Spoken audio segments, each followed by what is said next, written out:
আল্লাহর মৌলিক নামগুলোর মধ্যে গুরুত্বপূর্ণ একটা নাম হচ্ছে রহমান। গুরুত্বপূর্ণ নাম কি? রহমান, দয়ার সাগর, মায়ার সাগর। রহমানুন ফিদ দুনিয়া ওয়া রহিমুন ফিল আখিরাহ।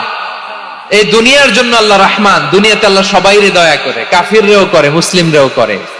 আর আখিরাতের জন্য তিনি রহিম, সেখানে কাফির মুশরিকদের জন্য আল্লাহর পক্ষ থেকে কোনো দয়া থাকবে না। চিল্লায় বলেন ঠিক কি না? এজন্য আল্লাহ বললেন আমার মৌলিক একটা নাম হলো রহমান।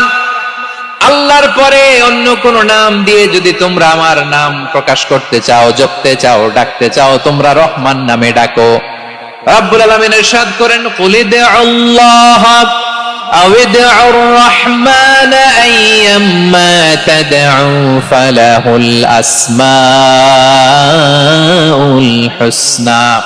আমাকে আল্লাহ নামে ডাকো কিংবা আমি আল্লাহকে রহমান নামে ডাকো, যে নামেই ডাকো না কেন আমার আছে অনেকগুলো সুন্দর সুন্দর নাম।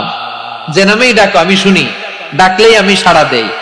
সকালে ডাকলেও সাড়া দেই, দুপুরে ডাকলেও সাড়া দেই, মাঝ রাতেও যদি আমরা বিপদে পড়ি ডাকলে আমাদের ডাকে সাড়া দেয় কে? সবাই বলুন তো, সাড়া দেয় কে?